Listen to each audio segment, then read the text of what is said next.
Hi everyone. Today's Monday, June 29th. It's only 7 o'clock in the morning. I'm so excited to give everyone an update on my Tesla. Today is exactly 3 weeks since I got my Tesla. I got it on June 8th. It's Monday afternoon, so it's a little less than 3 weeks, but on the day count, it's 3 weeks. I've had over 1,000 miles on this car already. Even though I'm not driving it to work, the only meaningful driving for this car is to go to grocery to get some food. But I've been driving it to go pretty much anywhere. I've been to a lot of places with this car, so I want to give my initial impression of this car. So first thing, what I like about this car, in my opinion, this car is super quiet. That's very clear. This car is smooth compared to any gasoline car. This has a feel of a luxury car driving. This car is efficient. It uses electricity, and when compared to gasoline, this car for 75 kilowatt hours in total can go over 300 miles. This is a very efficient car, because 75 kilowatt hours is only equivalent to about 2.5 gallons of gasoline. If you imagine 2.5 gallons of gasoline won't take you too far, but this car can go over 300 miles. And yet this car is super powerful. It's get me to 60, from 0 to 60 miles in under 5 seconds. This is not the performance model, it's a dual motor model, but it's still it's fast. It can beat most of the car on the road for normal driving. So I definitely recommend the Tesla to anyone who's interested in EV. So I'm gonna break down some of the numbers for you. For highway, this car, in terms of efficiency, you can easily get 280 miles, in my opinion. So when I was driving at like 75 to 85 miles, the energy used in terms of watt hour is roughly 300 watt hour per mile. So that translates to roughly, so this car has 75 kilowatt hours. Each kilowatt hour can go about 3 miles. And if it's local driving, it's a lot more efficient, especially when you go like 30-40 miles an hour at the speed with no AC off. Sometimes 1 kilowatt hour can go over 5 miles. I've done that a few times, not a lot, but to conservatively say, I can easily get about 4 miles per kilowatt hours. So then the question becomes, okay, how much does it cost when compared to a gasoline engine when you use electricity to drive for the same distance? So I did some quick calculation. I have a home charging, so it's used the electricity from my home grid. I signed a contract with the electricity supplier. I'm in New Jersey. It's there's energy deregulation, so you can choose whatever the energy company you feel like to at lowest price. So the one I picked, I forgot the name, but it charges me 11 cents per kilowatt hours. The power company is PSENG. There's a 5 cents charge on the delivery, so the total cost for me is 16 cents per kilowatt hour. If I say on average I'm driving 4 miles per kilowatt hours, that's definitely doable. Most of the time I'm doing slightly better than that. The EPA estimated range, you can go like 4.4 miles roughly per kilowatt hours. But I'm using 4 as a conservative estimate. So with 16 cents per kilowatt hour and the 4 miles to go, each mile cost me about 4 cents. So that's how much it costs to drive electric car. On the other hand, if I use a gasoline car, say if I drive my RAV4, my RAV4 is a hybrid. It's actually very efficient. On average, I can get 35 miles roughly. Uh, the gasoline cost here in New Jersey is $2.10 a gallon roughly. So that translates to about 6 cents per miles. So 6 cents per mile on gasoline versus 4 cents a mile on electricity. So every mile I can save 2 cents. So if I'm driving the car for 15,000 miles a year normally, not this year, the savings is about $300. So that's how much. So sort of give you sort of a high level estimate, so you can think about it. If you're going to drive this car a lot, then electricity can definitely generate a lot of savings for you. In terms of the accessory, I didn't do much. The only thing I added, as you can see here on the side mirror, is blind spot mirror. That's the only accessory I've added so far. I ordered the Easy Pass, but I didn't put it on because I haven't been driving on the toll road. I've been testing the car, but testing the Easy Pass is now part of my test. In terms of the features, so what I like, there's a few things I really like. The first thing is, of course, Tesla is not a Tesla without Autopilot. So how good is Autopilot? On the screen, on the left panel of the screen, you can it will identify a lot of the traffic things on the road. To me, the most identifiable object seems to be trash can.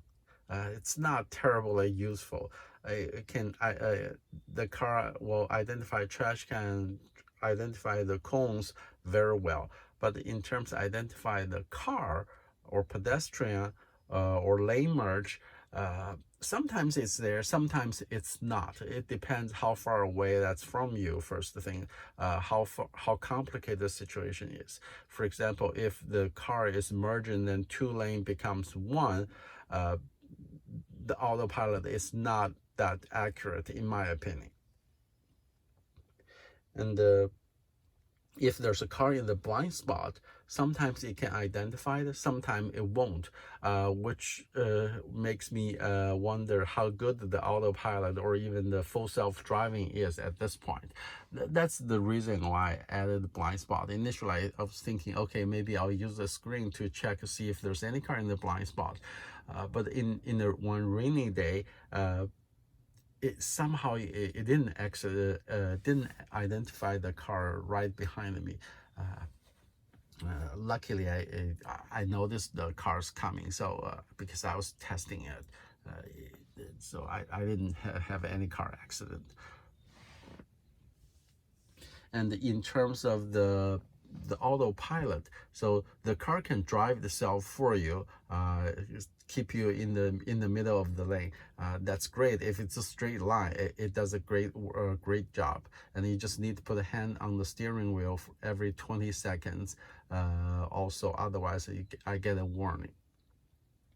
But what I don't like is, it seems like the Autopilot, when the car needs to make a turn and the curve the road, maybe it's just my driving habit. It seems like it's almost a half second slower than what I like.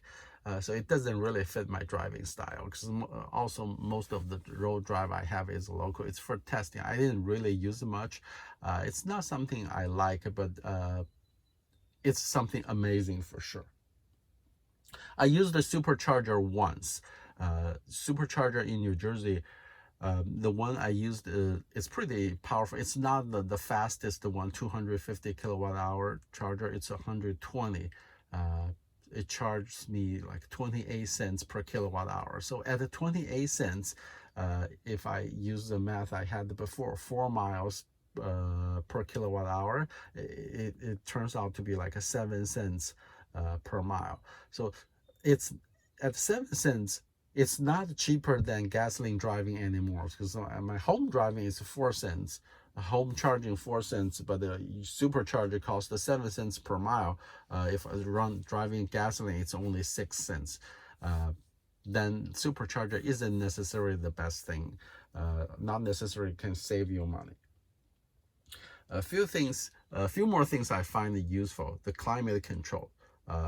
From the app, I can turn on the AC before I enter in the car. So if I go to a shopping mall, by the few minutes before I leave the car in a hot summer day, I can turn the AC on from remotely, and by the time I'm in the car, this is the car's gonna be cool. It won't be too hot. The speaker, the premium sound, that's awesome. The home charging, I find is really convenient. I never fully charge the car. I start charging. It's almost a habit, just trying to charge it every day. If I only drive 50 miles, sometimes I charge it, because once I plug in, I can run the AC and the fan to cool the car. Because the car is parked in the driveway, it can get pretty hot in the summer. The regen brake, it's definitely a thumbs up. Not necessarily in terms of how much energy it will use, but in terms of, let's say, to be a good designated driver. It's not just me. I think it's a lot of people. When in the road there's a stop sign, there's no car around you, a lot of people don't really come to a completely full stop, because the thinking there is, why am I doing this? It's a waste of time and a waste of energy. For regen brake, you just let gas pedal loose a little bit, the car will come to a complete stop. There's no waste of energy, and you feel the sense of being a good driver. That's the number one thing I can think of for the regen brake. Of course, if to use regen brake, that means the brake pads is not really used. Over time, the brake pads can get rusty, so once in a while you might want to step on the brake pads to make sure you can get rid of the rust. This is the quick update I have for the car so far. In terms of quality, the car still has a lot of issues. I had one service, they checked the two lights in the back next to the trunk. They said it's fine, it meets Tesla standards. So I didn't do much, but there are other things like here the panel is loose. Also the front panel is loose. The driver's side door, when I open, sometimes it wobbles a little bit. This is something I can so far tolerate, because it's all covered under Tesla. I have no plan to take it to Tesla to fix. Maybe if something goes wrong, I'll have it all fixed together. So I'm not doing any fix. This is a quick update. I will give more update in the future. If you're interested in getting an EV car, definitely get a Tesla. This is by far the best car out there. In terms of price, it's not that expensive once you factor in all the savings from gasoline drive, from some rebates. In New Jersey, there's a $5,000 rebate. I had one video on that. It's super quick, easy, and it's fast. My case is being approved, but I haven't gotten my $5,000 rebate check yet. So if you like it, subscribe to my channel. I'll make more in the future. Thanks. Bye.